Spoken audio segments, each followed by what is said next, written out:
Some like it hot. I was sweaty, my nerves were shot, I was going to have a nervous breakdown at any moment.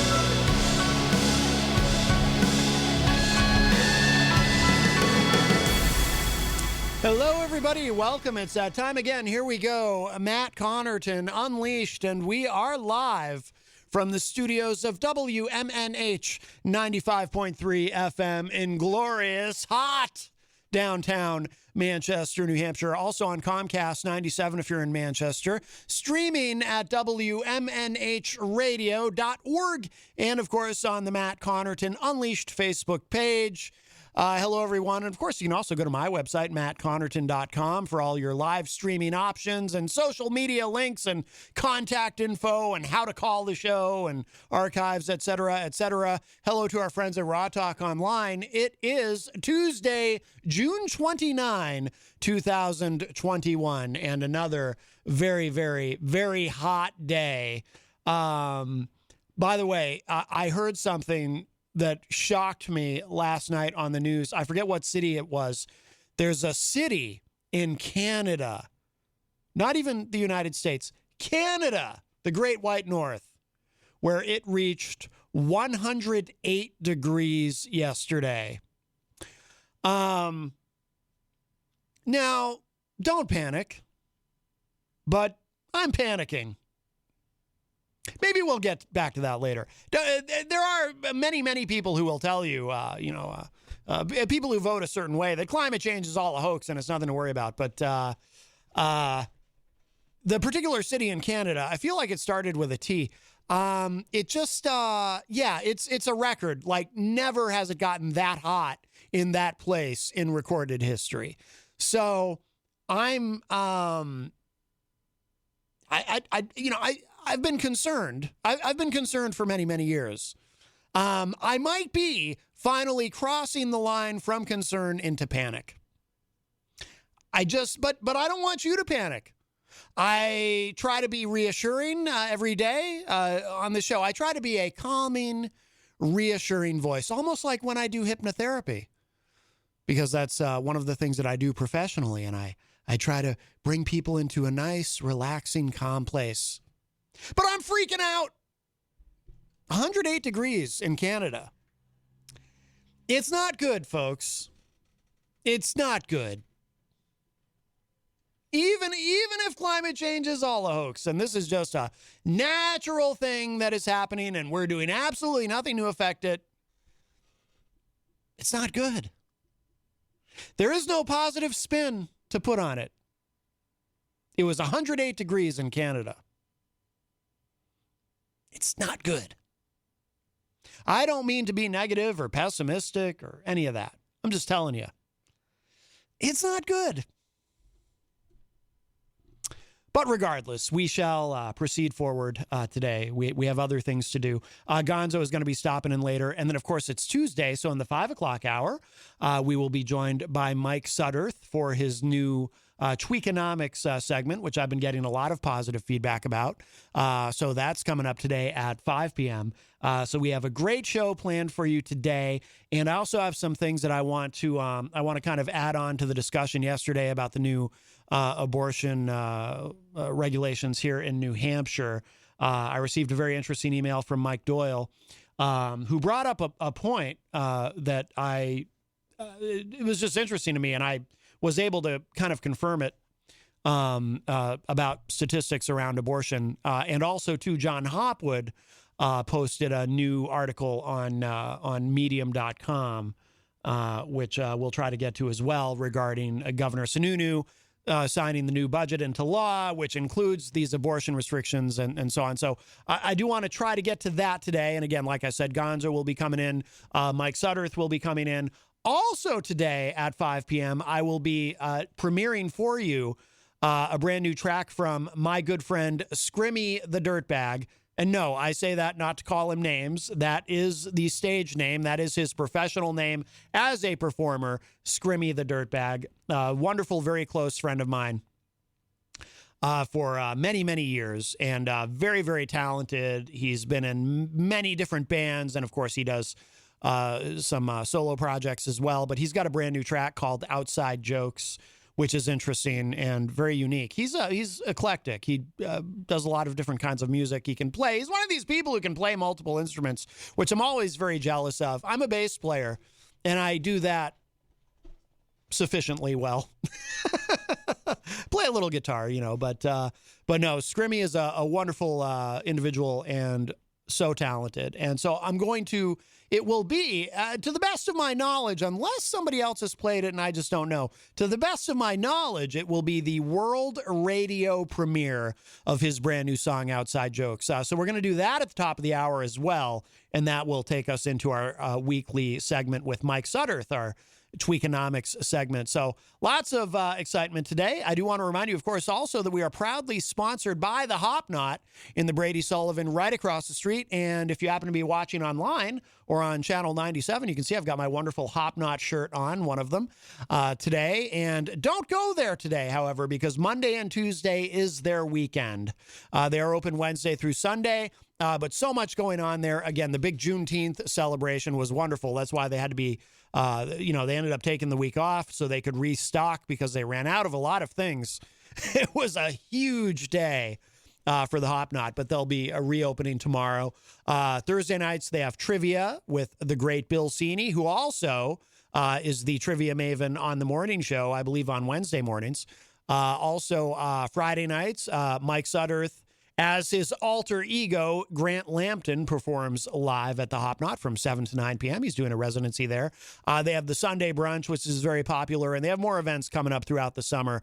So keep an eye out for all of that. Make sure you follow them on social media. The Hop Knot on Elm is, I think, officially on paper the name. But anyway, such great food, great service, and a wonderful family that owns and operates it. And we continue to be so honored and privileged and very, very proud to have them as a sponsor. So the Hop Knot, great place, great business. Let's see, a couple other quick programming notes. So I talked about what we have coming up today. I need to confirm with EZG if he's planning to do his entertainment report on Thursday. On Friday here on the show, we'll be joined in studio. At least I think she's coming in. Last time she Skyped in, but I believe she will be here live with us. Gracie Gatto. She is a political activist. She's been on the show a couple of times. And she also asked me if she could bring on, and I want to make sure I get the name right, and I said, absolutely, of course, George Hamblin, who is the co-creator of NH Politics. A popular website. So we'll be talking with George as well. So really looking forward to that. So Friday should be very interesting.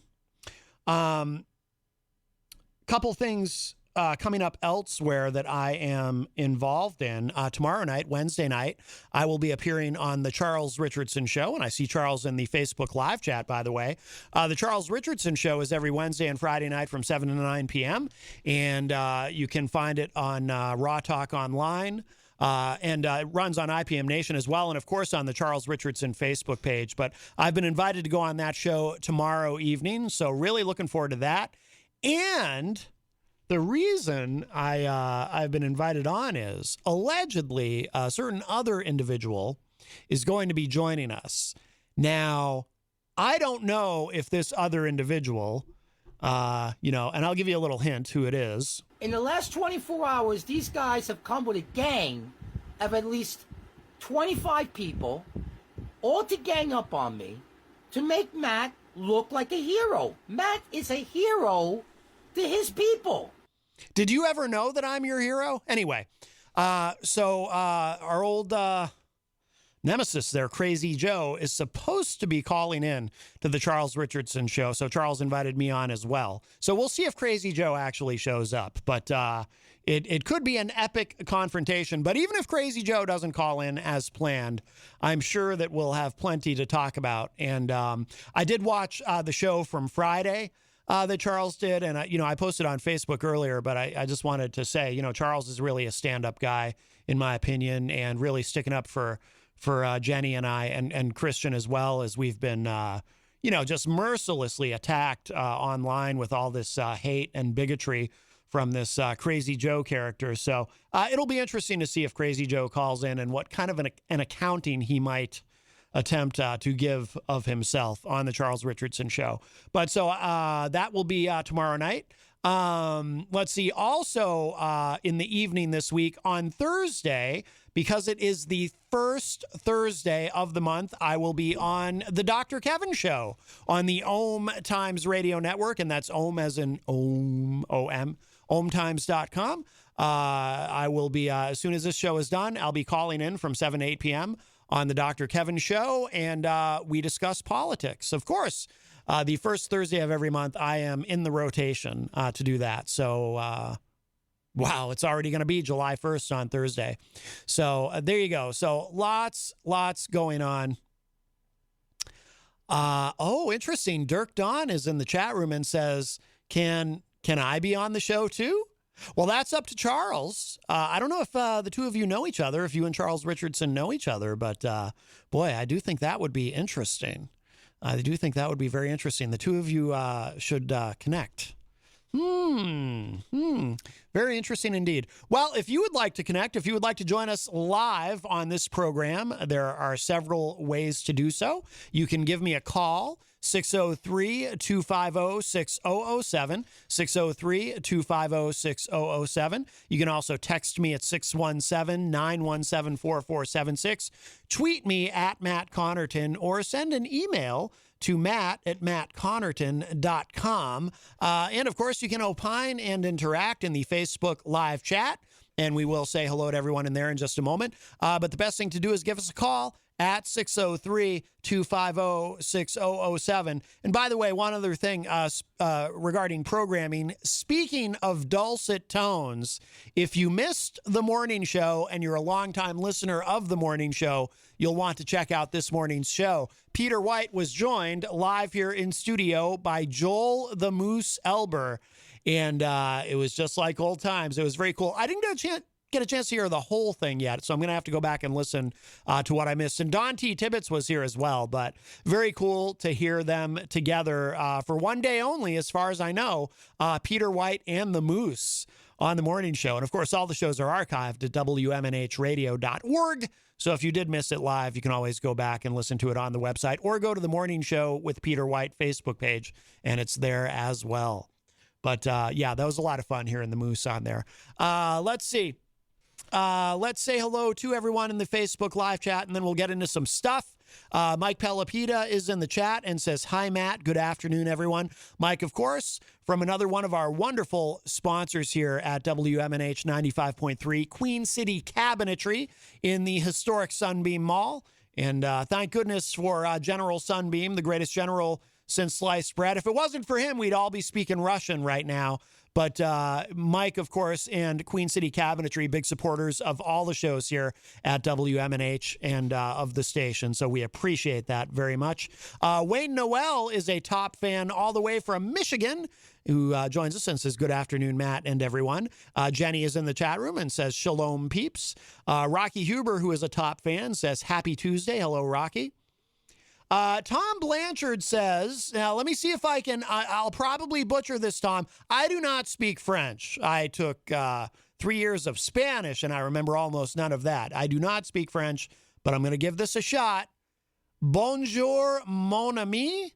Is that even remotely correct? I hope so.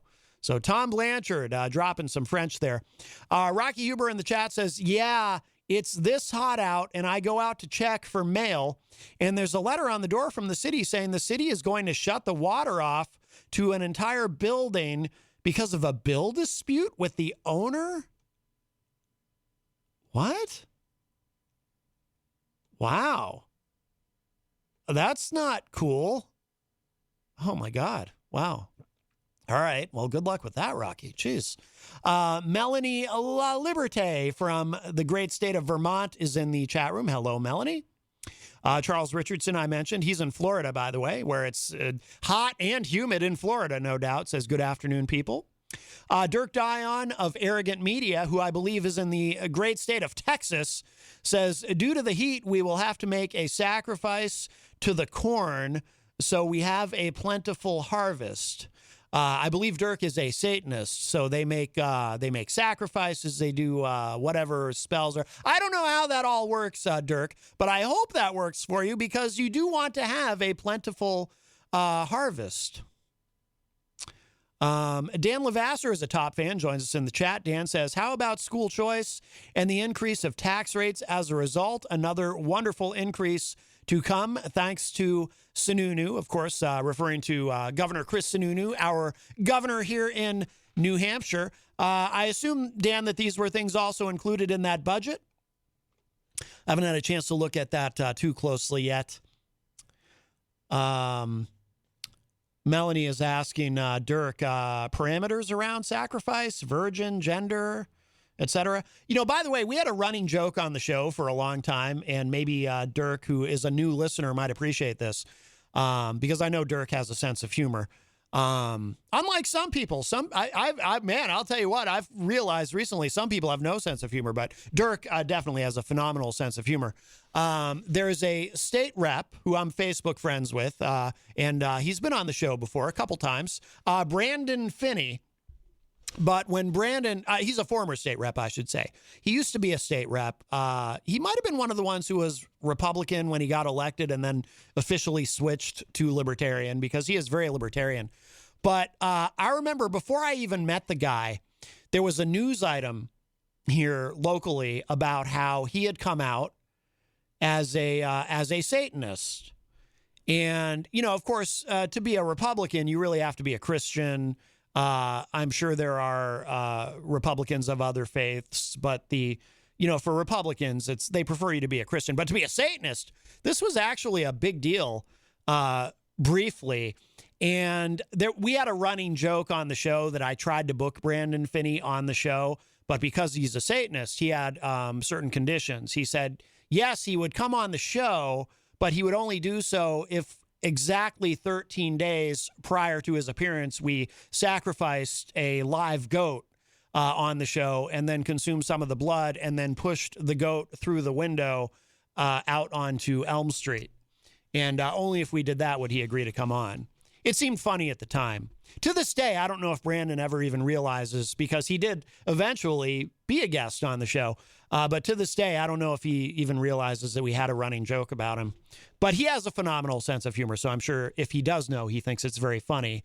And unless I'm wrong that he has a phenomenal sense of humor, and in fact he does know, and he's actually angry at me, and that's why he hasn't been on the show in a while. I don't know. I assume he knows, and I assume he thinks it's funny. Dirk says, I nominate Crazy Joe for the corn. Oh, we're going to sacrifice Crazy Joe. All right. But Melanie says, I do not believe the corn gods will be satisfied. Again, I don't know how all of this works. I'm suddenly reminded of the film Children of the Corn. You ever see Children of the Corn? It came out during the 1980s. Great film. I like the part where the kid goes, Malachi. What a great movie. Charles Richardson says, that would be an insult to the corn. Oh, my goodness. Well, I suppose. But Matt doesn't get it. Yeah, see? I don't get it. I don't know how these things work.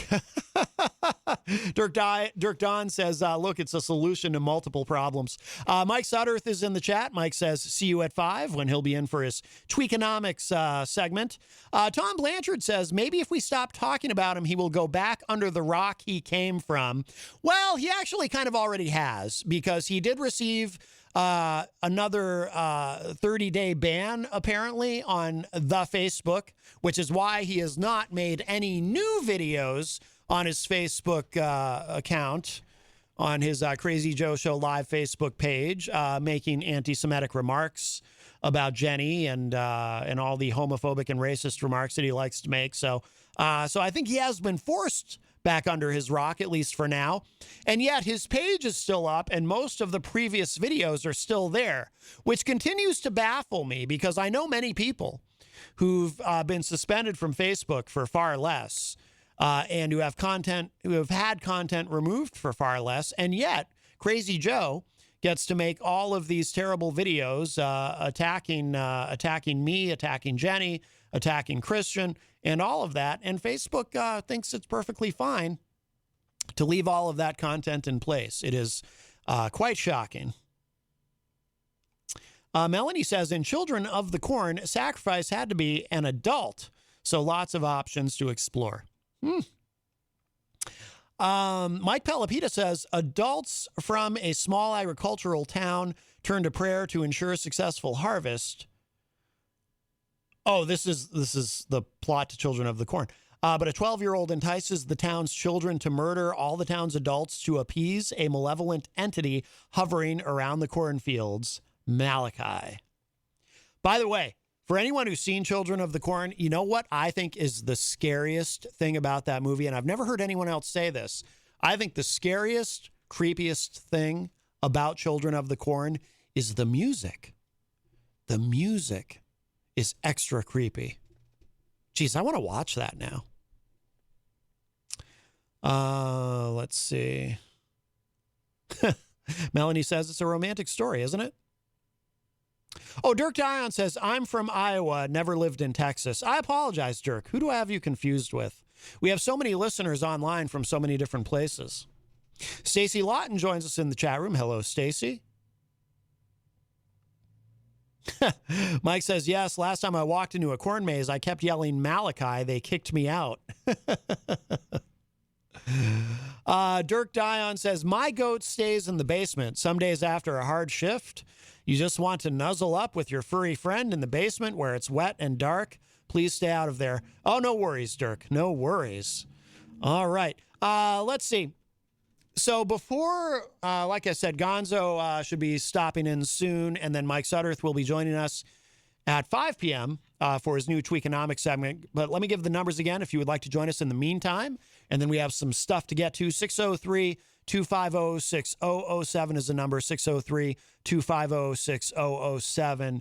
You can also text me at 617-917-4476. Tweet me at Matt Connarton or send an email to matt@mattconnerton.com. And you can opine and interact in the chat room on Facebook. But the best thing to do is give us a call at 603-250-6007. Now, speaking of email, so I did receive an email from Mike Doyle at matt@mattconnerton.com. And it was regarding the discussion we had yesterday. Now, we can't recap everything from yesterday, but if you missed yesterday's show, Jenny was here with me, and we were discussing the new budget signed into law here in New Hampshire that our allegedly pro-choice governor, Chris Sununu, a pro-choice Republican, signed into law. But the new budget has restrictions on abortion. And before I go any further, let me just remind you all that even if you're listening online from another part of the country, this is something that affects every state. I mean, the New Hampshire budget affects New Hampshire, but what they have done, what pro-lifers have done with the budget is, part of a playbook that has been used in many states, not in all states, because, if you're in a state that's very, very blue, like Massachusetts, for example, there's Republicans know they have no shot of pulling any of this off.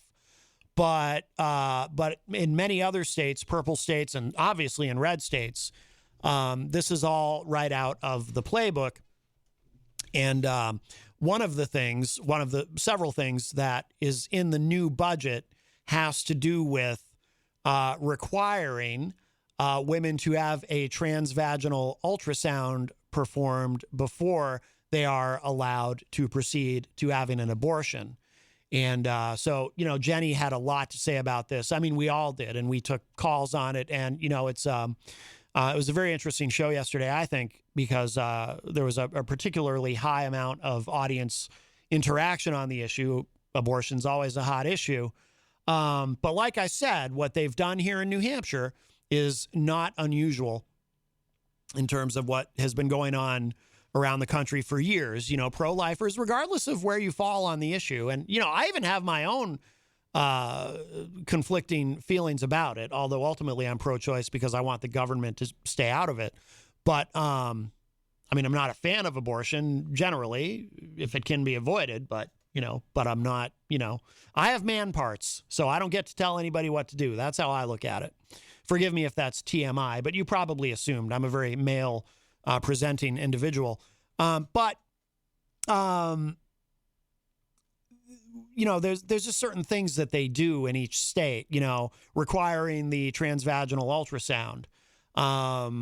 They try to pass what they call personhood, where a fetus is declared a person, because once you declare, if you recognize in law that fetus as a person with all of the rights afforded to people, then you, obviously anything that you do to terminate that fetus, you're terminating a person, therefore that is murder, etc. There's just a whole, fetal homicide, bills, which we never had a chance to get into that yesterday. But anyway, there are certain things that, they try to do in every state. But the transvaginal ultrasound requirement is one of them. Now, Mike Doyle sent me this email. This is a short one, but he sent me this. Turned you on late and heard the conversation about abortion. I agree with you and Tulsi on the word rare. One of the things, again, just very briefly, that we touched on yesterday was Tulsi Gabbard, when she, during the 2020 presidential debates for the Democratic nomination, she said she wanted to she quoted what Bill Clinton had said during the 92 campaign, running, of course, as a Democrat and pro-choice. But Bill Clinton said, I want to keep abortion safe, legal, and rare. Tulsi Gabbard repeated that, attributed it to Bill Clinton, of course, but said, she agreed with that.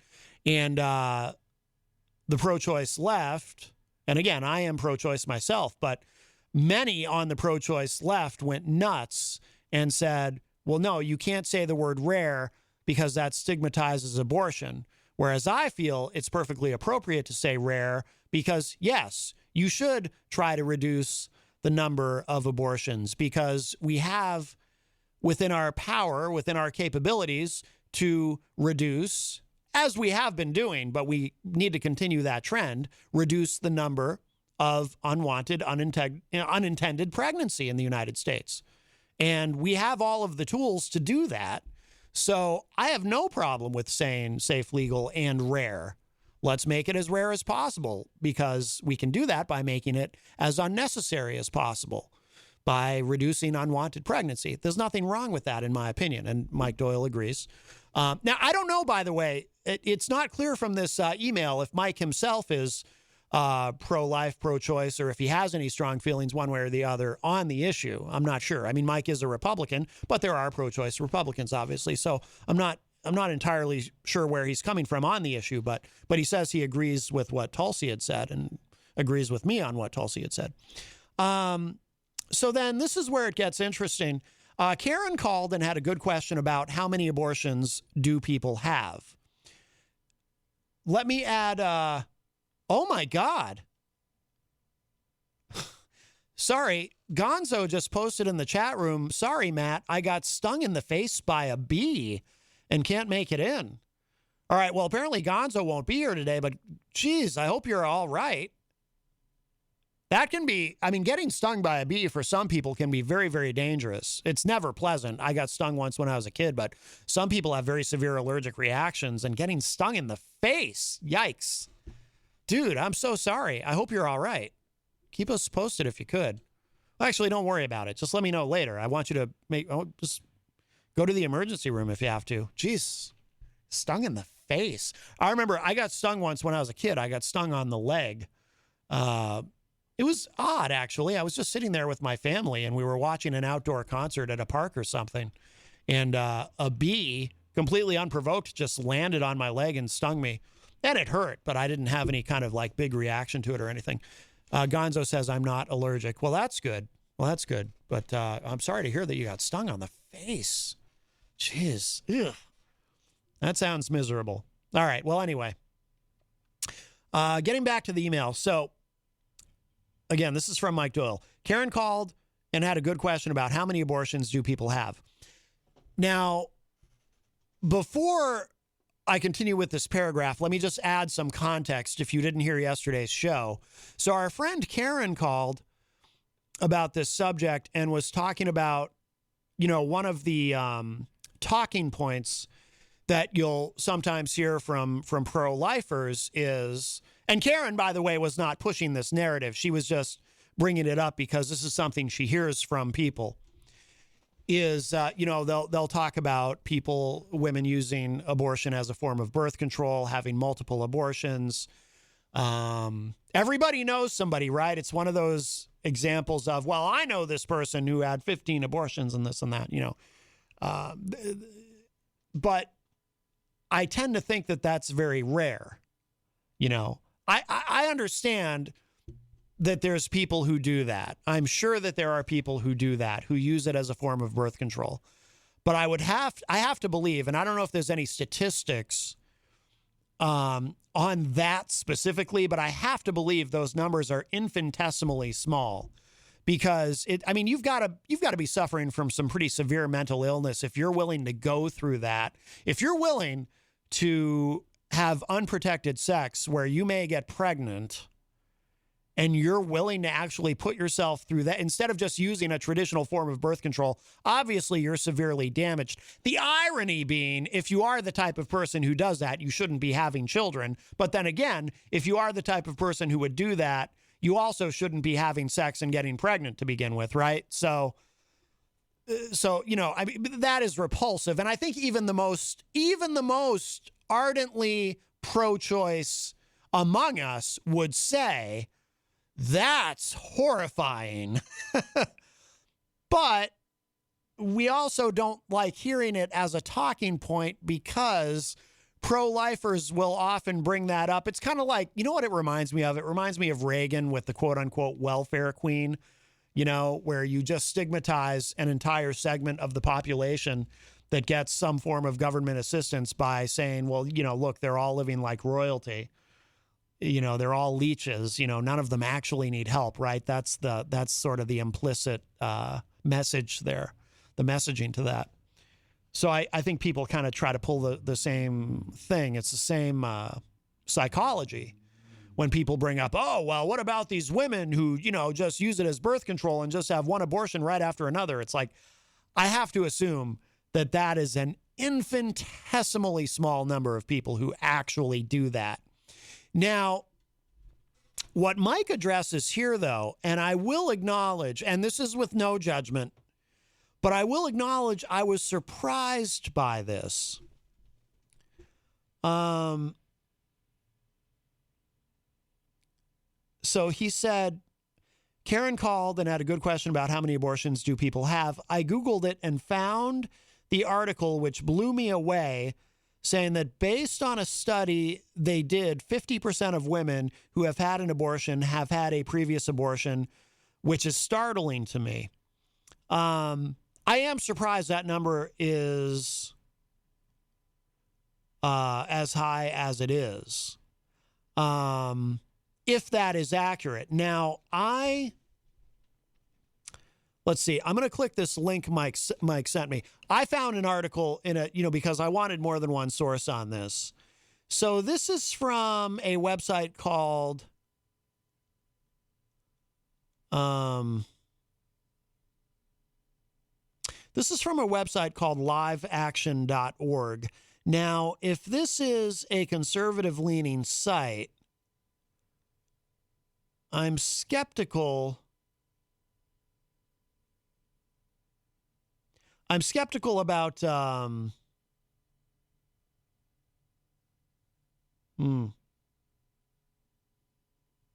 skeptical about,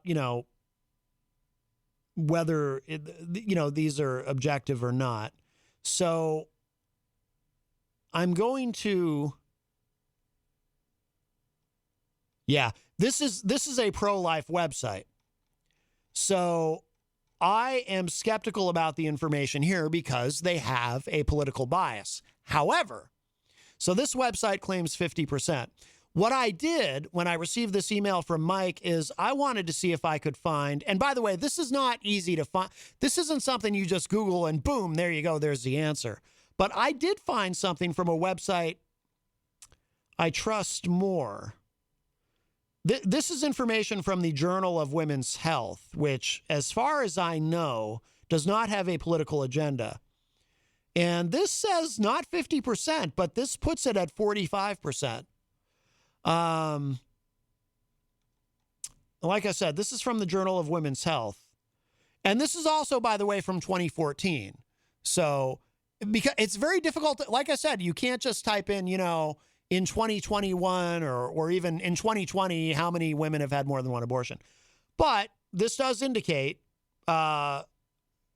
I don't want to go through all the details, but 45% of women as of 2014, or at least in that year, 2014, were found to have had more than one abortion.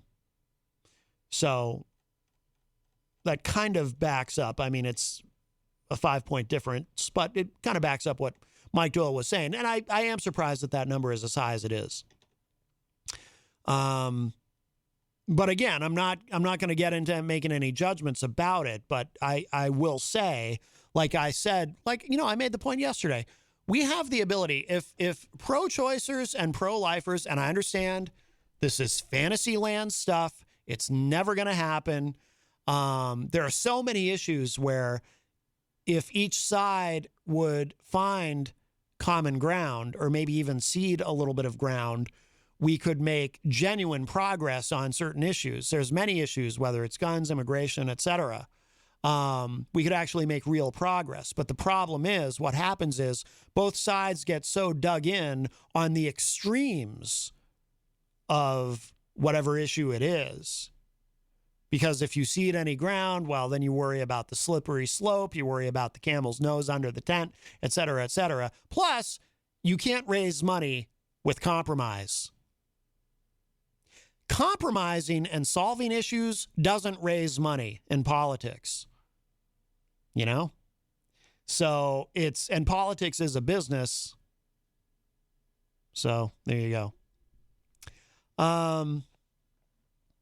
Mike went on to say in the email, the conception question is also tough. I just had my first grandson, and at 8 weeks old, he had a heartbeat. So again, we were talking about, because pro-lifers will say their position is life begins at conception. And I was saying yesterday, well, that's a problem. And the reason this is, we have to call this out when they say this is, if you literally believe that, then life begins at conception, then even the most common, the most popular form of birth control in the history of the world, the pill, the pill conception is already, I don't even want to get into it.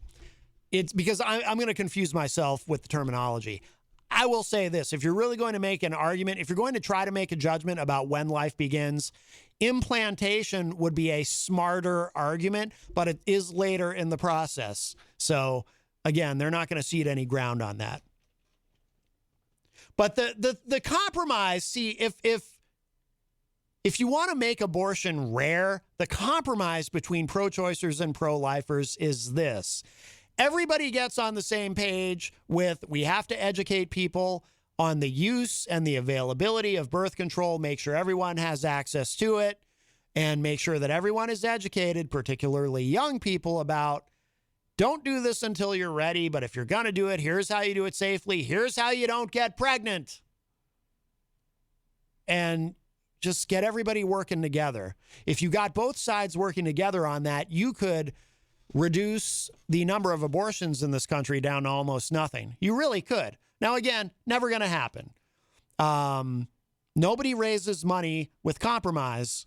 You only raise money being on the extreme end of whatever the issue is.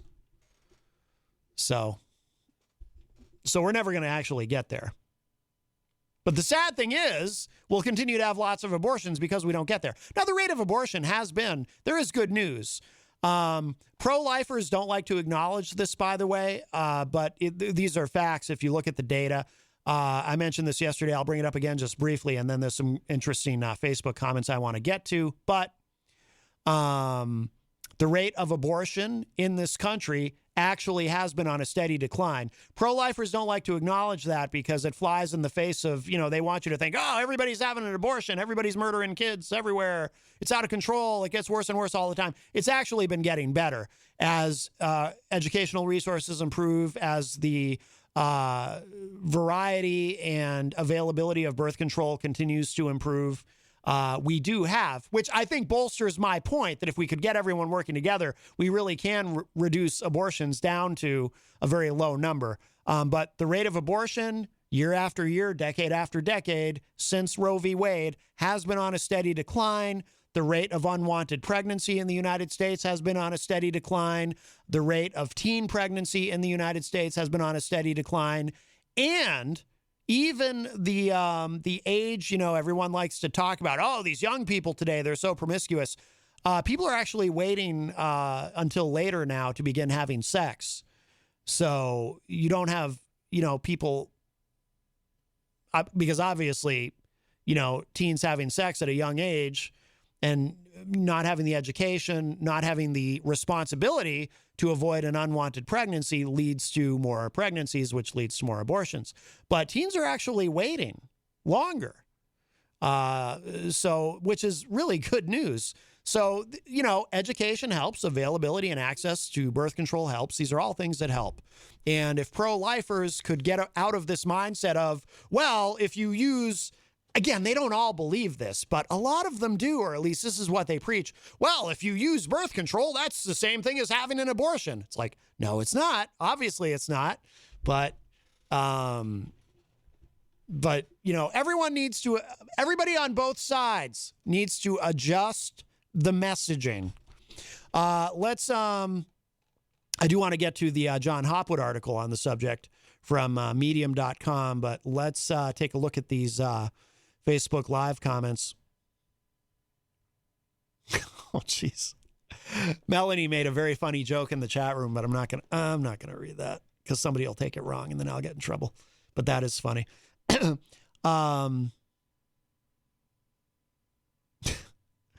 gonna skip your comment as well, Dirk, but that is funny. Let's see. Melanie says, again, this is regarding the, I think she's referring to the article about 45% of women had more than one abortion. She says, I wonder if it is because they live in a community that has restricted access to birth control, social, or medical services. Oh, very likely. Very likely. I'm sure that's a major part of what drives that, Melanie. Not just, people who've had more than one, but people who've had abortions, period. I'm sure that drives that, of course. Dirk says, Mike, we need to get the bee into the studio so we can shame it. I don't want the bee anywhere near me. No, thank you. Tom Blanchard says, there's a bee shortage this year. I hope you didn't kill it. That is true. We need the bees. We need bees. This has been a concern for many years now. The bee population decreasing. I don't know if you all are aware of this, but we need bees to pollinate things so we can grow food. If there are no bees, if the bees go away, not to frighten anyone, but I don't think this is discussed enough, and I don't think there's enough awareness of this. If the bees go away, we go away. I'm not kidding. We need bees. It may not be a nuclear exchange or an asteroid or climate change that takes us out. It could be that there's no more bees. So just so you know. So I agree with Tom. I hope you didn't kill it, Mike. Charles Richardson says, I believe a heartbeat is the beginning of life. Rocky says, I bet the bee was from New York, LOL. Tom Blanchard says, keep your knees together. Well, that is, in other words, abstinence. Abstinence does work. But what does not work, as we discussed yesterday, and I'll just remind everyone, abstinence-only education does not work. And the classic example of this that I like to go back to is and I don't know if this holds true today, but I know that when Rick Perry was governor of Texas, in Texas, they had abstinence-only education in schools. That was the policy of Rick Perry's administration. We're not going to teach about birth control. We're not going to teach about any of that. It's abstinence-only education, and that's what we're going to push. And at the same time that they had that policy in Texas, which I assume is still in place, Texas also had the highest rate of teen pregnancy in the entire country. Why? Because abstinence-only education does not work, it turns out. Yes, Easy G, yes. I would love for you to do your entertainment report at 4:30 on Thursday. Very good. Thank you for confirming that. Melanie responded to Tom, keep your pants zipped. Well, yes, it does take two to tango. Jenny said something I can't say on the air, but keep your wrapped. Yes, that also is helpful. Tom made a comment, but I assume, Tom, you're kidding. Mike Pelopita says, saying Malachi over and over will take the wind out of your sail. Oh, but does it prevent unwanted pregnancy? All right.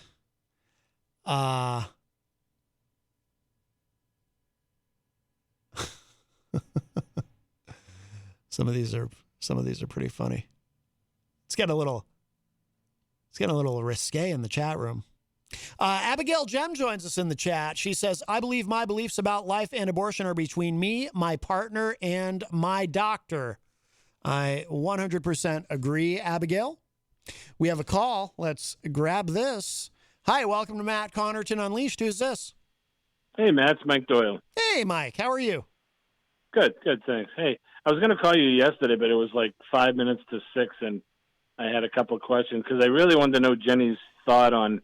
They had mentioned, and again, the only reason I say this is because I just having my first grandchild, and they start sending text to us because they're in Connecticut, and we're getting text of the heartbeat, and you can see the hands, and and then so that's always the big question is when does life start? Sure. But I was wondering what Jenny's take was going to be on. I know how she was disappointed in the woman body and the woman, in her right. And I'm in full agreement. I mean, it's your body. You do what you want. The question I had was the big thing they brought up was rape, incest, things like that. Is there a difference there as far as would it make a difference to if, you know what I mean? In cases, like if that law said, but in cases of rape, incest, whatever horrible things can happen, does that make a difference, I guess, is the question. And I don't know. It's such a tough question. You mean in the law, in the budget that was passed, does that make a difference, or do you just? Yeah. Well, yeah, but like I think at one point you were talking about how there was not even any correction for cases of incest, rape, where the baby's definitely not wanted or not. Yeah. Not, properly conceived. Let's put it that way. And, there has been. I don't remember, and I don't have it in front of me, and we really need. Jenny is more. She's a former state rep, so she's really skilled at reading these laws. But I do know. I did make the observation yesterday that it used to be. There's been a shift here where a lot of pro-lifers would say, we want to outlaw abortion completely, except in instances of rape and incest. But I've noticed in recent years, there's been a shift where, I don't want to say, certainly not all, I don't know if even most, but a lot of pro-lifers now say, no, life is life, period. It doesn't matter how it happened. And so taking an even harsher stance on it, which to me has been a little bit shocking to see. But yeah, that's a tough one. People think differently, but when you see that little heartbeat, and then the obvious question is, does that little heartbeat, now that it's alive, is that alive? And if it is, then it has rights as well. Do you know what I mean? That's where the big drop-off point for everybody comes. When is conception? Does that heartbeat now, if it's considered a human being when it has that heartbeat? Doesn't that heartbeat and that child, although it be a fetus, have rights? I guess that's the big the roadblock. And it's a tough question. It really is. I understand both sides completely. Yeah. And I think so. I think Jenny, because she is in the chat room. I assume this is in response to what you were asking, Mike. Jenny said, no one should ever be forced to have something put into their body like an ultrasound wand. It doesn't matter how they got pregnant. Right. That was the big part of that, Mike, yesterday, was that they want to force part of what is in this budget is if you're going to have an abortion, you have to have a transvaginal ultrasound first, which is a very invasive thing. And part of what's so horrifying, I forget if it was Jenny or somebody else who said it yesterday, but part of what is so horrifying about that too is like doing that to it, because it would apply to everybody. Everybody has to have this first. And to do that to a rape victim in particular, you know what I mean? Someone who's been impregnated because of rape, and then they go and, I'll make no judgments about what they decide to do, but then they go and, all right, well, you've been raped, and now we're going to stick this big wand into you. And it's like, oh my God. I mean, I'm almost at a loss for words at how horrifying that is to me. Just imagine somebody going through that. Ugh. Yeah, I'm sure men would be in outrage if they said, if you're the one getting somebody pregnant, then you got to have the same thing. You know what I mean? Yeah. I mean, you got to have a penalty too. But I think, although I know people were outraged about Tulsi Gabbard, I think she was trying to, in a subtle way, say education. You know what I mean? Right. Is education, make sure everybody has the proper, the whatever, birth items to and again, education. I think I'm not positive of this, and I'm just, some of the inner cities, you've got with, baby mamas, baby daddies running around. Men aren't taking care of their families like they should, and then the kids are raised improperly, and they get into the bad world of drugs and other things, and it just goes on and on. So I think education might be the forefront of this particular problem, and absolutely, making sure people have what they need. Absolutely, and that's why, like I was saying, and I'm curious if you agree, Mike, that I'd really like to see. And by the way, Mike Sudderth is here. Feel free to chime in on any of this, Mike, if you'd like. But that's why I'd really like to see pro-lifers and pro-choicers work together on that, because pro-lifers tend to really resist. I don't know if you heard me saying this, Mike, yesterday, but I had an unintentionally hilarious but also disturbing conversation with someone when I was on. It was a show that I used to be on, which is still on. I haven't been a part of it in a long time. Rock, Paper, Hand Grenades on Channel 23, and Janine Nodder, who's a Republican, and I think she may have been a state rep at the time. Maybe she is now. I don't know. Delightful person. I like her personally, but I remember, I was trying to make that point about education, about sex ed, about, teaching people how not to get pregnant. And she actually said to me, and she wasn't kidding, she was serious. She said, no, we need less education about it, because if you don't want teenagers having sex and creating unwanted pregnancies, the way to approach that is just don't talk about it at all, because out of sight, out of mind. The only reason that teenagers even think about sex to begin with is because people are talking about it. So if you just shut up about it, they won't think about it. And I just remember looking at her, and I said, she had a good sense of humor. I said to her, on what planet do you reside? You out of sight, out of mind? That's insane. But right. Couldn't you use that same theory for everything? Drugs, right? That's what alcohol. That's what popped into my head. Can we apply this to recreational drugs? Yeah. I mean, just anything. I mean, you go down the line. You could just say, "Hey, if you don't talk about it, then you're probably not going to drink." Or I mean, it's just kind of silly. But yeah. So I wish. So I was just startled by that. That Karen had a good question. Mm-hmm. And by the way, on a side note, doesn't Karen have the greatest voice like on earth? She does. Every time I hear her, I hear that voice. I go, she sounds like the nicest lady. Oh yeah, but, yeah, absolutely. Yeah. But anyways, even though she called me misguided once, but that's okay. I still like that her. was a compliment. Wonderful. But I was just startled by that statistic, because when she said the question, I was wondering, and I said, wow. And when I saw other articles that said, somewhere in that 45-50% range, and you would think after one abortion, all right, I'm done. You know what I mean? One and done. All right, that was a mistake. But I guess that's not the case. They're saying, one out of every two women that have an abortion have had a previous abortion. It did surprise me. That number did surprise me. But as somebody pointed out in the chat, I think it was Melanie, there's and like you said, in places where there's a lot of poverty, there's a lack of education, there's a lack of resources, and that contributes to all of it, whether it's one abortion or multiple, so. But I think tough subject, because I know you're never going to be able to get off of it because it cuts to the root of most people, especially absolutely. Women who, like Jenny, who my body's mine. I want to do what I want with it, and that's totally understandable, And that's why in the next hour we're going to be speaking about vasectomies. Oh my goodness! Wow, castration, the whole bit. Yeah. Oh no. Luckily, those are one and done, most likely. Well, yeah. Although a vasectomy, my body, my choice, man. From what I understand, though, a vasectomy can be reversed, but yikes. I'm sorry I brought it up. Actually. All right, well, good show. I just wanted to. That statistic just blew my mind. Yes.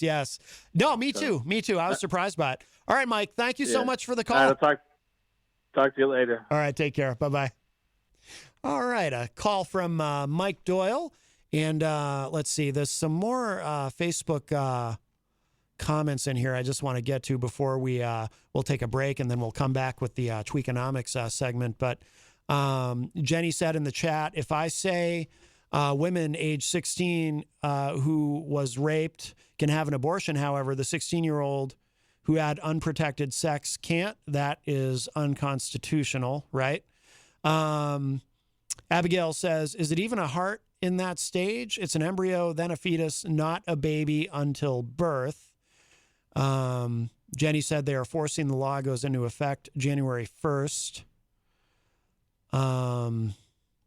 Melanie said, I read a study a while ago that showed women in the third world countries wait longer to have families the more education they receive. I assume this data would also be reflected if studied in other countries. Yeah, excellent point.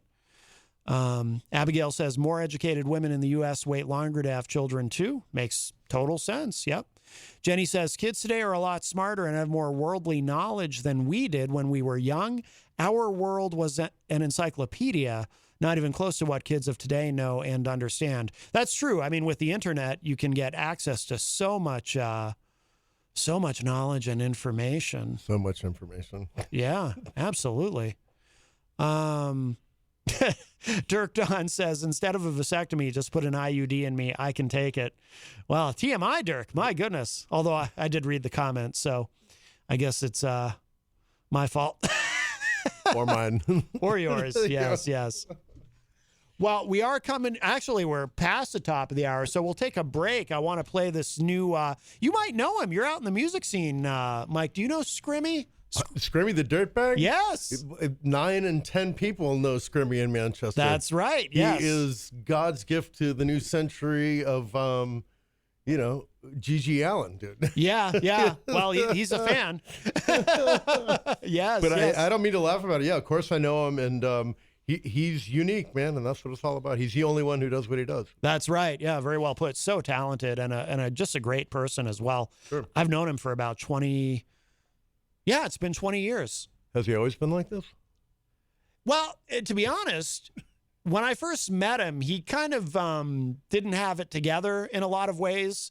He's grown a lot in the time that I've known him. He's really grown up a lot. And, Scrimmy will always be Scrimmy, but he's, and it's always, and I've told him this too, it's always easy for me to remember exactly how long I've known him because I met him right after 9/11 happened. My first conversation with him happened to be about 9/11. He and I worked for the same company. Mm-hmm. We were both I was working at, remember Strawberries Records? Yes, so I was working at the Strawberries in Concord, and he was working at the one in Laconia, Guilford rather. But he came to help out with the big project we were doing. And that's how he and I met. Cool. And it was right after 9/11 happened. So that was like our first like actual conversation was about 9/11. So that's why it's so easy to remember exactly how long I've known him. Wow. Yeah. Strawberry sticks in my head, too. Yeah, yeah. I used to buy Grateful Dead tickets from Strawberries. Oh, no kidding. That's how old I am, yeah. Yeah, yeah. Well, there you go.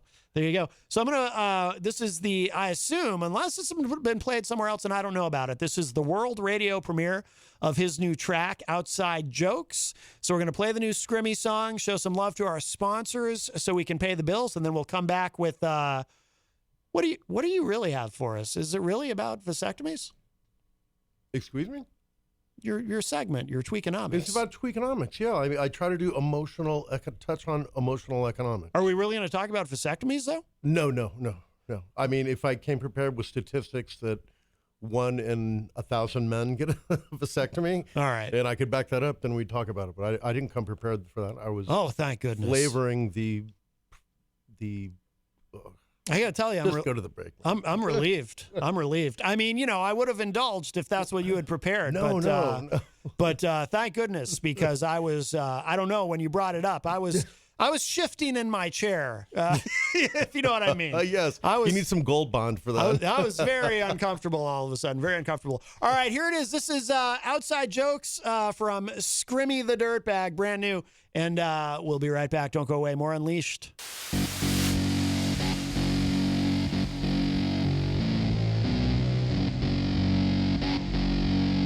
I don't want to talk about that. I want to talk that Matt has made a point.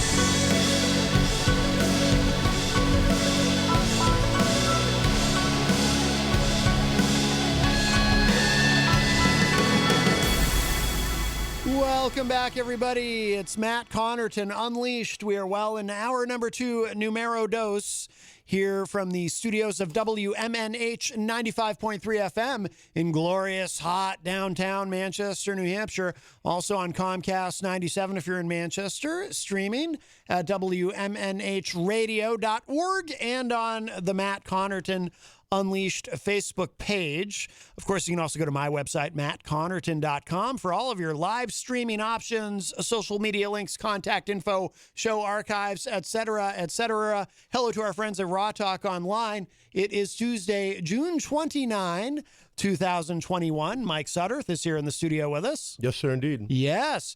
In just a moment, we're going to do our weekly Tweakonomics segment on the show. I do want to remind you, of course, that we are proudly sponsored by the Hop Knot in the Brady Sullivan at 1000 Elm Street. And if you're watching online, of course, you can see you can see the pretzel on the shirt. Got my Hop Knot shirt. Don't go there today because Monday and Tuesday is their weekend, but they're open Wednesday through Sunday. Thursday nights, they have a trivia with the great Bill Cini, who, of course, is also the trivia maven on the morning show, I believe, on Wednesdays. Bill is great. Friday nights, a gentleman by the name of Grant Lampton, who greatly resembles Mike Sudderth, actually. I think... My brother from another mother. How come I've never seen the two of you in the same place at the same time? Wow, that's very strange there, Mike. Yeah, it's time travel, dude. Very strange, yes. But Grant, of course, there every Friday night from 7 to 9 p.m. doing a residency there. The Hop Knot, great food, great service, and a wonderful family that owns and operates it. So we're very blessed, very honored and privileged to have them as a sponsor. Also, too, just a couple quick programming notes. Easy G has confirmed with me Thursday, Eric Gagnon will be here with his entertainment report. On Friday, we will be joined by Gracie Gatto, as well as a couple of other people, and that will be very interesting. Also, a couple of things happening sort of off campus, as we say. Tomorrow night from, he's on 7 to 9 p.m., of course, Charles Richardson from The Charles Richardson Show, which you can watch online. Go to the Charles Richardson Show Facebook page. Give that a like if you would. I'll be on there tomorrow night. And allegedly, we're going to hear from Crazy Joe. So my show is diversified. That's why my show is so much better than Matt's show. So we'll see if Crazy Joe actually shows up. I'm skeptical that he will, but he has committed to it. So we'll see if he's there. And even if he's not, I'm sure we'll have a great conversation without him. And then Thursday night, I will be on the Dr. Kevin show from 6 to 7 p.m. immediately following this show. I'll be calling into Dr. Kevin the first Thursday of every month. We spend the hour discussing politics and current events. And I always look forward to that discussion. That is on the Ohm Times Radio Network. Ohm as in Ohm, O-M, times.com. No H in that? It's not O-H-M, it's O-M? No. Okay. OHM, I believe, refers to having something to do with electricity. Yeah, sound waves or something. Something speakers, like that. right? But I don't get into any of that because I'll tell you what, when I was a kid, I electrocuted myself once. I was trying to plug a lamp in the dark. And I think what happened is I think my thumb or one of my fingers touched the metal prong while I was trying to plug the lamp in. Mm-hmm. And have you ever been electrocuted? Well, not in that sense, no. Oh, okay. Well, so it felt like I didn't get a shock and fly across the room or anything like that, but it felt like, like if your arm falls asleep, you fall asleep on your arm and you get that tingling. Pins and needles, basically. That's what it felt like. And I was like, I just electrocuted myself. Is that why you're bad at math? It could be.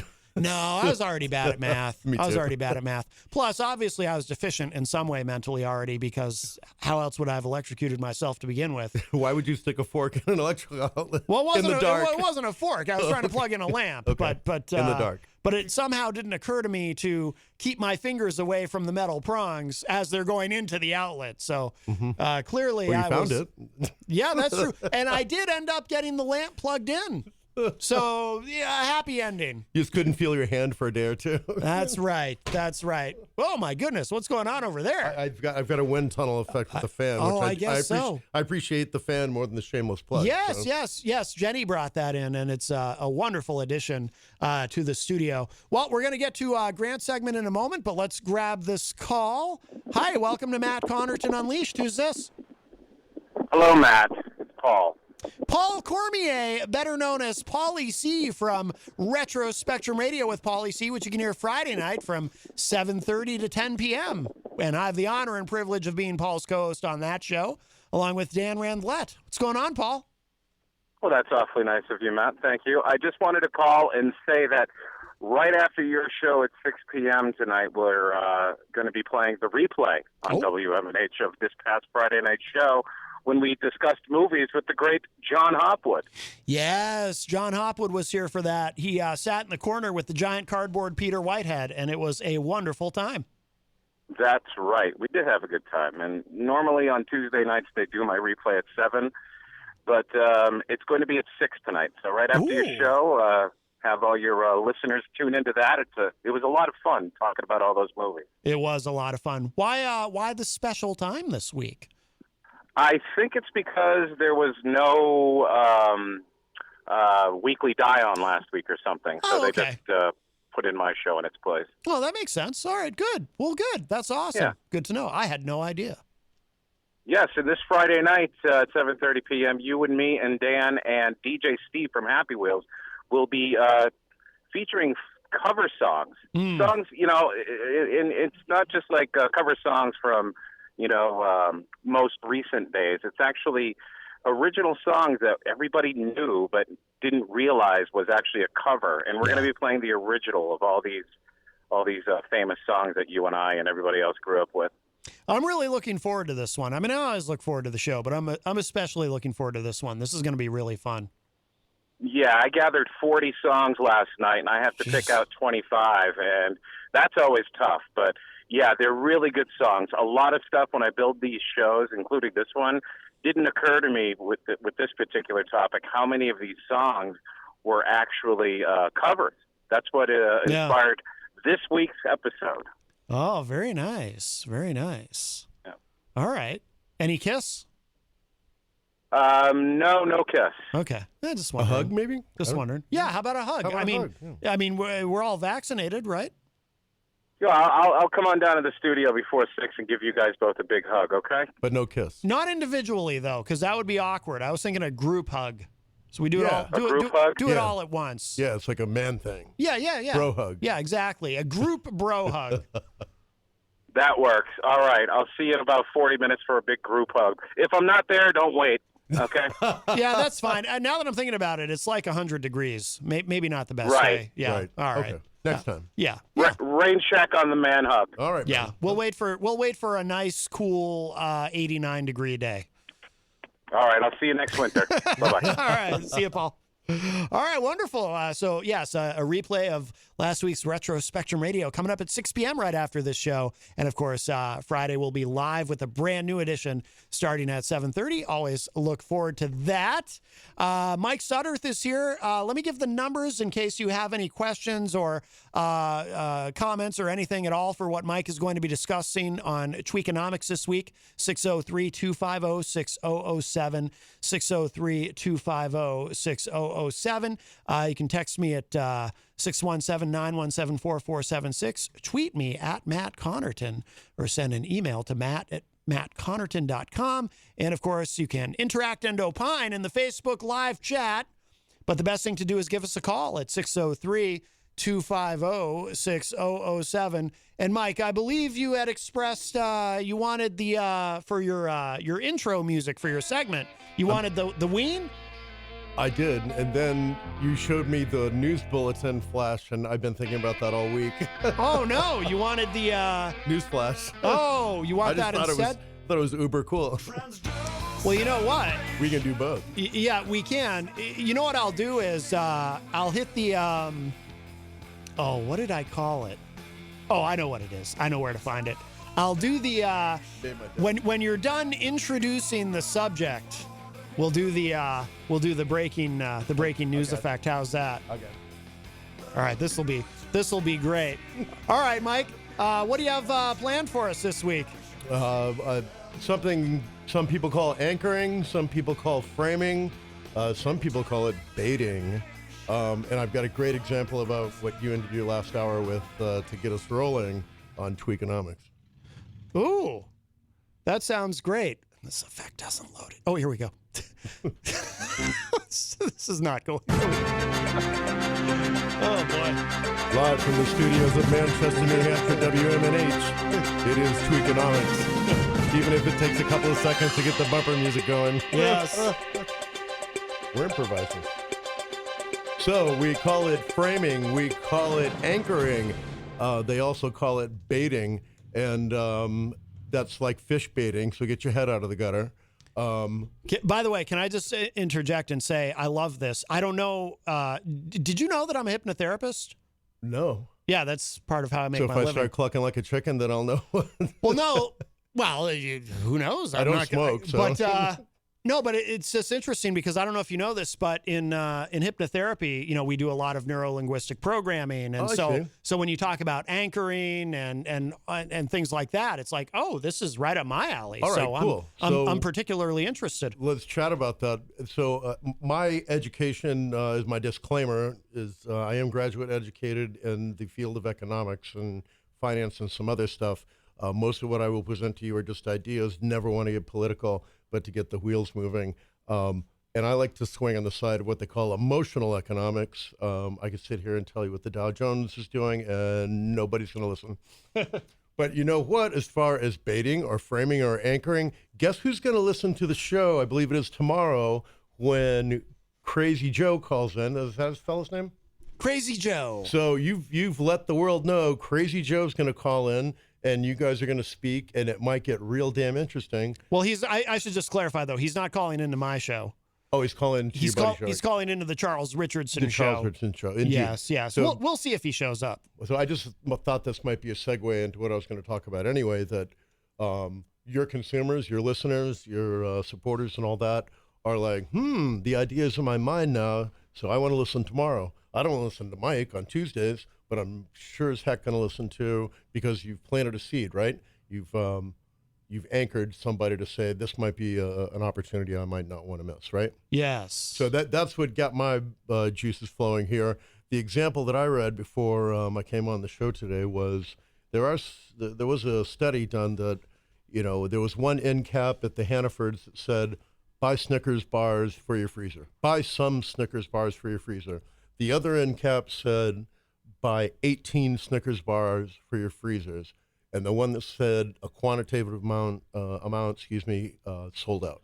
Really? Sold out. Okay. And this one, you always have to be careful where you get your information from, like you were digging before on your last conversation in the last hour. But, you have to take it with a grain of salt. But this one particular study that I read about was, they sold out, and the other one sold, 30% of the product.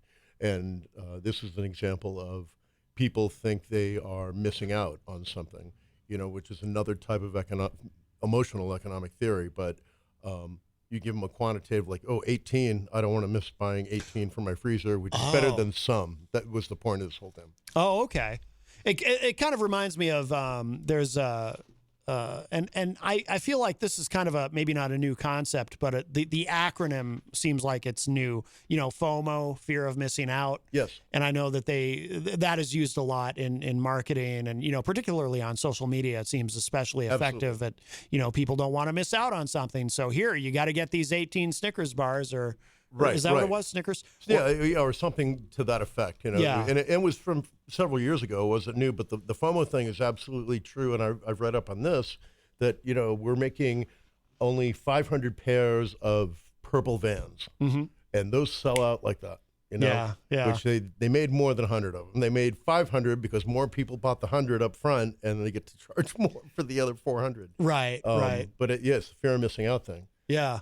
It's why a lot of people were shocked that right after the COVID thing, the Red Sox, I was listening to a business station, and people were baffled why, when they opened the park up, that they weren't selling out again. Yeah. And they had got, it had been dead for so long that the FOMO effect wasn't there anymore. Okay. And folks like WEI in Boston, are screeching on the radio now. The Red Sox are a darn good team, and that idea gets out there, and they're pretty close to capacity now.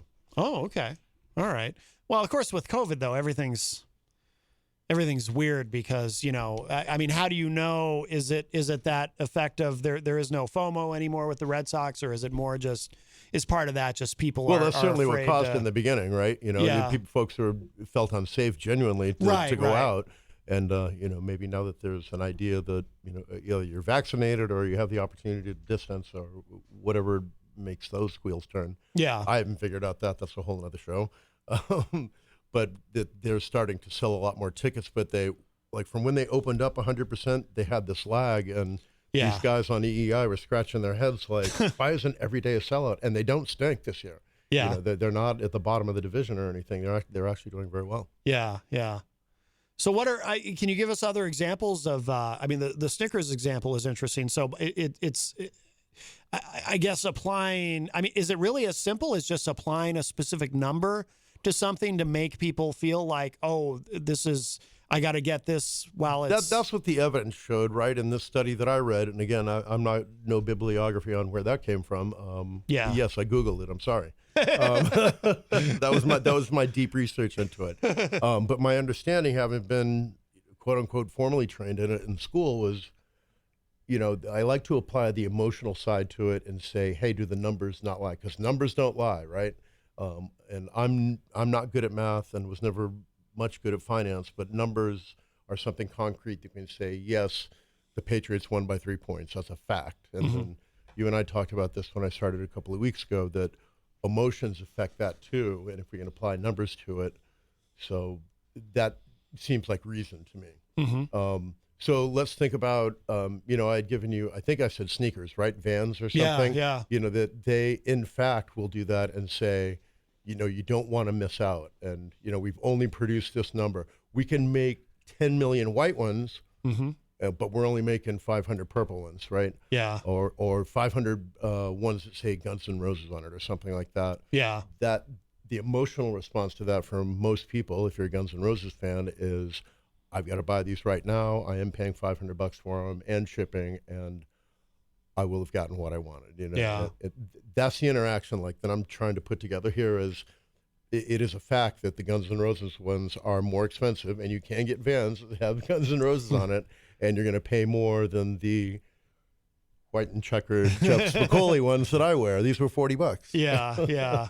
and that's a fact, and I think that that's pretty cool. Makes my wheels turn, man.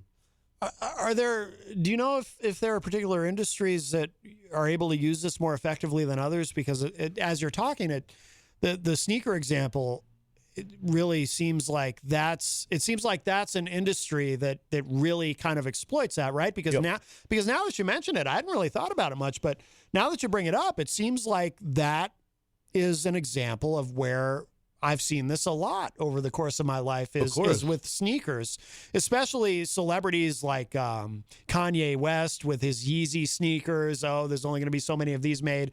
Right. And a very relevant example recently, Lil Nas X, of course he got sued, but Lil Nas X with his Satan shoes, yes, and it was made very clear there's only going to be so many of these, and I think those were going for 500 if I'm not mistaken. Absolutely. Had he put Bart Simpson on the shoes, he may not have sold as many, or maybe there's more Bart Simpson fans. I don't know. But he still would have been sued. Exactly. By Matt Groening. Yeah. Yeah. So the examples are everywhere. Like, think about, if you're in the music industry or you're into like buying vinyl and all that, think about like the green vinyl Ween, pressing. First pressing green vinyl of whatever album you want to come up with, that those are baiting the people. Like, the music's the same. Mm-hmm. My brother-in-law in England, he's a big Pearl Jam fan, and he orders stuff from the 10 Club, they call it, the Pearl Jam fan club, that he can't get shipped to England. But he hears about it, and he ships it here to America, to my house, and I have to hold on to it until they open up the border. Yeah. But, he sees that, and he's like, I want this one exclusive release. And that's an emotional decision, but it's a fact that they will be able to charge more for whatever their album is, 10 or Yield or Versus or whatever it was. It's something more current, or it's a reissue. I don't know. I didn't open the box. But the emotional trigger and the economic impact that's the cool part. Yeah. I remember, again, it's funny, this goes back to when I was working at Strawberries, when Pink Floyd put out Pulse, and which, if I'm not a huge Pink Floyd fan, I love the guitar solos, but that's the only thing I really like, if that makes sense. But anyway, but yeah, Pulse came out, which, if I remember correctly, was a double live album on CD with the pulsing light with the pulsing rim. light. Yep. Yeah, and the cool to have it. And the gimmick was the pulsing light. They were only making so many of them. Yep. And I bought one. Did you? Yeah. I went to Strawberries and bought one. Now, how long? By the way, so how long did the light last? It was a bloody long time. Did it? Yeah. In retrospect, now it's in my basement in a box and has been, but I'd give it 2 or 3 years. Oh, no kidding. It was a little, whatever it was, lithium battery. Yeah. And I remember we were taking reservations on them, put $5 down and reserve your copy of Pulse. But yeah, you're right. I mean, that's, the music industry's been pretty effective at using that strategy. Think about the pre-sale of tickets, Mm-hmm. This seems so simple, like in our age, I went to Strawberries, I waited in line, for them to open up, bought my Ticketron ticket, and that was fine. And, now it's like there's pre-sale, VIP, Golden Circle pre-sale, yeah. And most of us end up buying it from a scalper or, going online anyway, or not getting the ticket anyway. Right. Because they're $300. But the baiting of the, pre-sale or, the fan club gets first offer at tickets is, that's the fascinating idea that kind of wasn't in use, didn't seem so abusively when we were kids. Yeah. Well, I think the internet too has helped to facilitate all of that, because it's very, very easy to to just to just market the concept, right? Like back when I worked at Strawberries, when the internet was still young, there was no, the only way you would know really that you could pre-order a copy of Pulse and get the blinking light was if you came into the store, or maybe if you had is this even still a thing, the circular that would come in the newspaper that might have an ad in it? No, it's not a thing anymore. It's not? Okay. Now you hear on a chat room, the Pink Floyd chat room, that, hey, next Friday they're going to announce the pre-sale. Okay. And then the pre-sale happens. So indeed, the internet has, facilitated the communication that you're not having to wait for the dollar saver to come. Right. Yeah. But now it's like, you can just put it out there. Just put it out there on social media that you're doing this exclusive thing, or you can reserve this, or, there's only going to be so many of these made. And And to take sales advantage of that is okay under the capitalism way. And I have no problem with that. It's just fascinating how it's been harnessed. But, in some way, it's been harnessed for a very, very, very, very long time. Think of, first thing that comes to mind is Virginia Slim cigarettes, which they don't advertise anymore. But it used to be, you've come a long way, baby. It was marketed to women like, you finally got the job that you wanted. Now please buy a pack of cigarettes. And they were blatant about it, and I'm sure it worked to some extent. But what's changed is you can't do that anymore. Right. You've come a long way, baby. Have some cancer. Yeah, right. You've had a double mastectomy. You've come a long way. That's great. Well, actually, that's terrible. But as a kind of a sidebar, but I don't know if you ever listen to WMNH on Sundays, the old time radio Absolutely, shows. I do. Sure. You ever hear the cigarette ads? Oh yeah, the Chesterfield ads. All of that. Yeah. For anyone who doesn't know, so if you Ronald Reagan is one of those. Yes. Yeah. For anyone who doesn't know, so on Sundays I think it's from 1 p.m. all the way to midnight. It's all old time radio shows on WMNH, and they're tons of fun to listen to. My personal favorite. Yeah, I love the CBS Radio Mystery Theater. That's my personal favorite. But there's some great shows. But you also hear some of these old commercials, and you hear the Chesterfields ads where they talk about how, other cigarettes may be harmful, but Chesterfields are shown to be great for your health. They're refreshing. Yes. Studies show that 4 out of 5 doctors say if you're going to smoke Chesterfields. And it's has that mild flavor. It won't hurt you. Yeah. It's amazing in retrospect. It truly is. Amazing. It's surreal to hear those ads. But think of that emotional pitch to somebody like, well, of course I don't want to smoke something that's bad for me and is harsh on the tongue. These are refreshing and wonderful. Let's give them a chance. It's that was all emotional marketing. And, and I'm sure they sold lots when Ronnie, who was an actor at the time, got on there and said, "It's my brand. It should be your brand too." Also, Jack Webb, I think, right? Isn't Jack Webb who played Joe Friday? Yes. Not the Joe Friday, not the Joe Friday who shows up in the chat room, but no, the Dragnet from Dragnet. Yeah. He's in at least one of those. We have a call. Let's grab this. Hi, welcome to Matt Connarton Unleashed. Who's this? Hey, Matt, it's Ron. Hey, Ron. Yeah, I've been listening, and it's funny that you brought up the Sundays because I just find that as really good old-fashioned entertainment, and I'm amazed with the cigarettes, and they brag. That guy from Dragnet, who I think died from cancer, he's like, "Oh yeah, I smoke the extra longs. I want that extra, and no filter this kind." And those cigarette commercials are unbelievable. I know. But that 20% more was the emotional bait, right? Like for another $1, I'm getting 20 per cigarette. That's 200% more. Yeah, it's amazing. Yeah, but I'm glad to hear that you listen to it too, because I thought to myself, I bet I'm the only guy out there that's ever listened to the Sunday show. Oh no, it's great. It's just great entertainment. I actually like it sometimes when they do the what do you call it? The not the Buzz Lightyear. The guys are always shooting around the planets and the rocket. Happy and somebody. Oh yeah.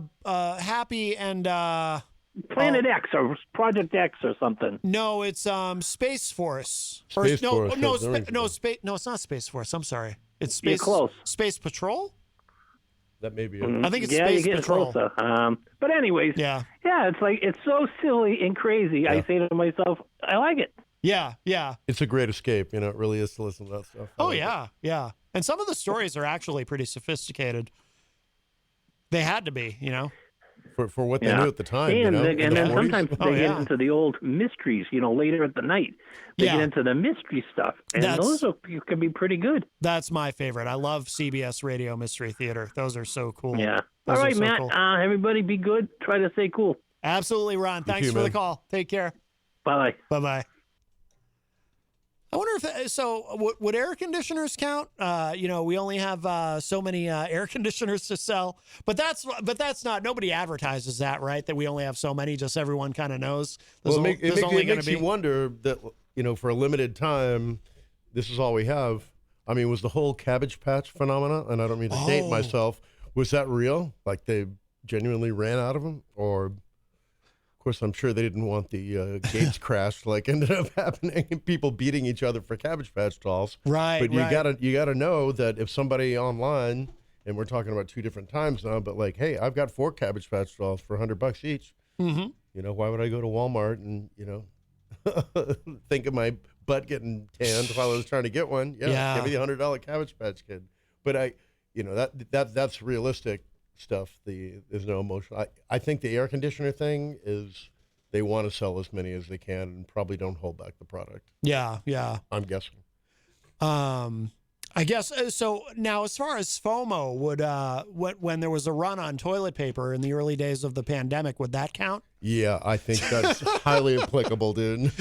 Highly applicable. And in fact, I think in a year or two, if not this year, there'll be college students writing thesis on the reason that the supply and demand and urgency for. I mean, statistically, I'm only going to guess that our how can I say this on the air? The bowel movements didn't increase during COVID. Right, right. But that was certainly an emotional decision. Like, well, my buddy Stacy just bought a case. Well, I better have a case. Yeah. I think the same thing has happened with gun ammunition. I don't want to go down that road too far, but I know that there's, it's hard to get your hands on ammunition, and when you do, it's a little bit more expensive. Yep, absolutely, absolutely. Do you know, this is something I've always wondered about, but I've never really tried to research it. Do you know if anybody's ever gotten in trouble for using a strategy where, so they say, okay, this is a limited edition thing, there's only so many of these, and then they use that to artificially, if artificially is the right word, but, to increase the price by increasing the perceived value, when in actuality it was all BS and they had made more, or they were always planning to make more? Has there ever been a case like that? I think it's rampant, Matt. I think it's rampant, Really? and No I don't kidding. know that there are laws, or nor should there be, under capitalism, or what I perceive to be capitalism. Like, should there be? Mm-hmm. Like Air Jordans, think of, go back to sneakers. I guess you could always buy them, but I can't think of anything that there was that Nike put a shortage on them.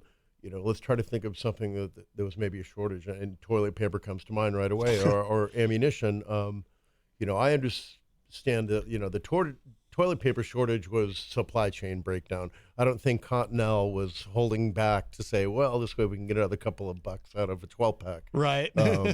But I can think of a beer experience and that was just like that. Lawson's Sip of Sunshine, you beer drinkers out there, if you know what that was, they used to have people line up at their Vermont brewery for a release on a Monday simply because of lack of product. I don't think they were holding it back.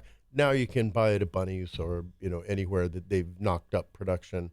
But I wonder if there is a gap in there, like, hey, if we just hold back, we've got people waiting at our door, Yeah. If I sell this stuff for $14 a 4-pack, which is how it comes, we're going to wait till it's comfortable to sell it for $17 a 4-pack, which has happened. But it makes you wonder if the fine fellas who run Lawson's Brewery up in Vermont were like, hey, let's ride this wave for a little bit. Yeah. And if they did, I don't know that there are laws, it's not antitrust. It's not anything that comes to my mind. That's why I say I think it's rampant. I think if you get that opportunity under our system, why isn't that a good thing? Yeah, yeah. Well, plus also, too, it probably is hard to prove, right? Sure. If somebody...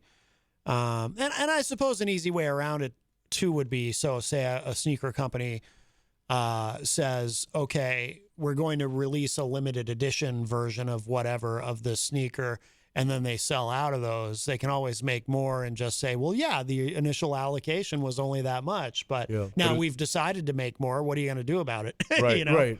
So it's hard to prove, but even if they could prove it, is that illegal? I wouldn't think so. I don't think so. Think about Tesla, right? They went through a period where, at least I understood, that they had a production problem, 2 or 3 years ago. Now you see Teslas all the time. Yep. But I think there was a time when I know a fellow who lives up north that he wanted one. He had retired. He was going to get one, but he had to wait for it. It wasn't like he drove to Nashua or wherever and went to the Tesla dealership and grabbed it. Yeah. He had to put in an order for it. Now, is my understanding is that, if you want a Tesla, within a week or so, you can get yourself a Tesla. Yeah. But there was a time certainly where it was, and this is well after they were in production, was that a conscious decision on Elon Musk, who is a funny guy? Yeah, yeah. On his part to be like, hey, why rush into this? Let's hold back a little bit. Mm-hmm. Harley Davidson's, when they bounced back, that seems to me like the same scenario that, when Harleys came back from AMF, and yes, I'm dating myself again, in the 70s and 80s, now it's pretty easy to go on Craigslist and buy a Harley if you want one. Oh, okay. But there was a time back in I'm going to guess the early 80s, late 70s, where I know a lawyer in particular who used to buy Harleys here and ship them to France and Germany and England. Really? And he made a lot more money doing that than in his law practice. Yeah. No kidding. Absolutely. Yeah. Oh, that's interesting. He had just mastered the shipping and the logistics of it. And, you put up $12,000 for a motorcycle in Boston, and he'd ship it to some guy in France for, double the. So he was an exporter, essentially. Yeah, absolutely. It was an exporter. And again, this is 20, 30 years ago, but he was my lawyer for something, and that's another show too. But and he didn't win for me either. Oh. And I should have known when he told me he was a motorcycle exporter. Right. But I believed him. He's a very clever, smart guy. He said, yeah, this is kind of my side gig, and I'm going to give up law eventually because the Germans and the French are gobbling these things up. Yeah. Now I think that dynamic is probably very much changed, that you can go to Munich or Paris and get yourself a Harley Davidson. I don't know that it was like that back then. Yeah. Rocky Huber on the subject, he said in the chat, isn't that false advertising? I think referring to, what I was saying about if say a company manufactures only so much of something and they put that out there's only going to be so many, and then they make more after the fact. But again, how do you prove it that was their intent? And false advertising is a broad sweep kind of, because I think they can do that. But you're right, and I believe that should be illegal if there's such a thing as, hey, you promised, my SUV would go for 10,000 miles and it went for 5,000 miles. That's false advertising. Yeah. And I do think there are laws on the books about that stuff. Yeah. But, Mike Lindell, the My Pillow guy, can he say like, hey, I only have a run of 2,000 pillows? He's probably going to sell a lot more. Right. And everybody knows he can make more than 2,000 pillows because everybody owns one. Sure. Well, and everyone knows too, he's comfortable making wild claims anyway. So, you can say, yeah. But, yes.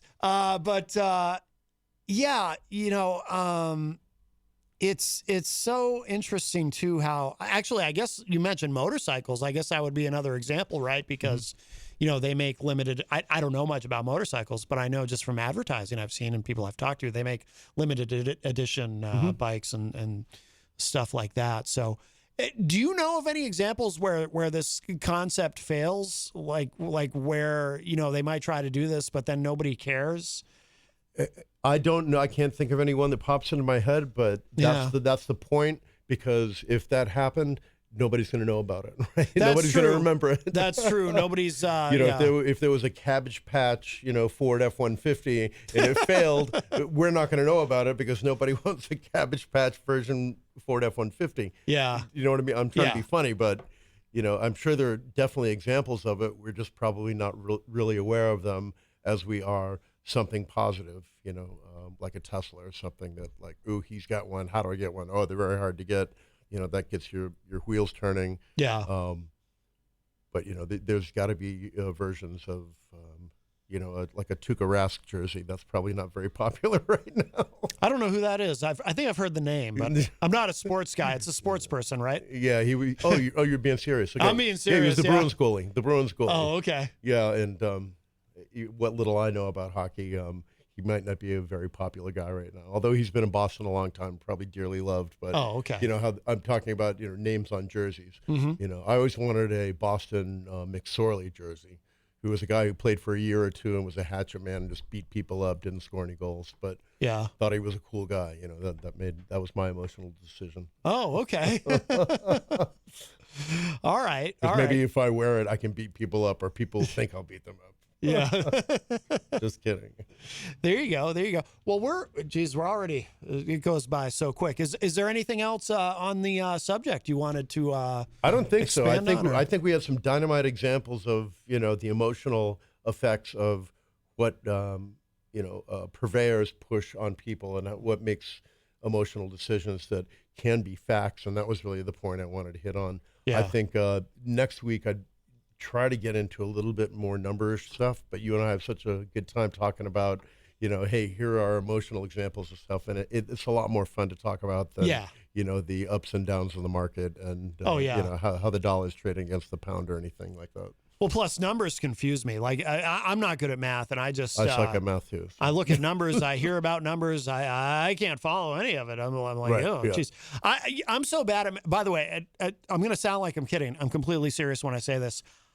I don't even know if I remember how to do long division. I haven't tried it. No. I think I might be able to still do it, but I'm honestly not sure. Carry the 3. Yeah, you got to carry stuff, and don't you have to figure out the hypotenuse of something or whatever? I don't know. I use my cell phone for that stuff now. There you go. Well, it's funny, when we were kids, what did teachers always say? Well, you're not going to be walking around with a calculator in your pocket. That's exactly what they said. And guess what? Joke was on them. Yeah. That's why they didn't want you to bring the calculator into the test. Yes. I wonder if kids now aren't allowed to use their phones like in SATs. I'm sure, right? Yeah, I'm sure they're not allowed because to. you can Google the damn answer. Right. Yeah. So I would assume that is not allowed. Stefan Philbrook, by the way, is in the chat room. Hello, Stefan. Nice to see you in there. Just want to make sure we don't miss anybody. Oh, DJ Midas also in the chat. Midas, of course, part of the WMNH family. He is the host of Late Night Delight, which you can hear every Saturday night beginning at 12 midnight all the way to 4 a.m. with a replay on Sunday if you miss it. And he's doing a residency. He is on the patio at Central Ale House every Sunday from 3 to 8 p.m. Jenny and I went a few weeks ago to watch him, and it was absolutely fantastic. And by the way, Midas also a fan of the old time radio. Oh, Mike Pelopita says they teach long division differently now. Oh, great. Yeah. I'd have to see. So however I did it, it doesn't even matter now because there's a new way of doing it. Apparently that new math. Ugh, yikes. So Mike Sudderth, also known as Grant Lampton, you will be at the Hop Knot this Friday? Yes, I will be over at the Hop Knot on Friday evening, 7 to 9 p.m., playing for Kenny Trudy and his family, and anybody who chooses to stop by.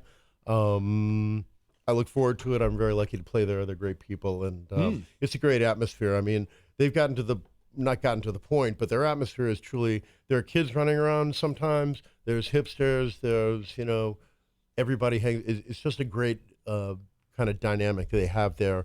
Being a bar musician and playing in bars where it's kind of like, hey, this is the one directional thing that we're doing. Mm-hmm. I really love playing to their audience because there's just so many different types of people. Yeah. And, everybody's relaxed. There's no, I can't go to the bathroom because my wife or boyfriend or girlfriend, might get approached or something. Yeah. You know what I'm saying? Oh, It's just a total relaxed environment, and that's very fun as a musician to play in. By the way, Stefan is in the chat, and he says, I feel so rude. Grant was playing at the Hop Knot, and at the same time, Rob Azevedo showed up, and we both talked during most of his first set.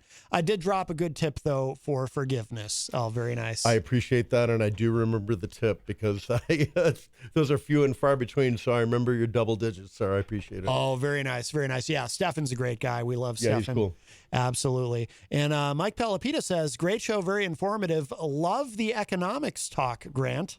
Very Very nice. Excellent. I'm glad you appreciate it. It's fun. I mean, I get off on the numbers part of and the statistics, but to make it interesting, I thought the emotional part might grab some people, so I grabbed you. Yeah, definitely. Yeah, I've heard a lot of great feedback on this. People are really digging the Tweakonomics. So very good, very good. Well, we got to begin to wrap up. It's about that time, but thank you all so much. And Gonzo, if you're listening, I hope your face is okay.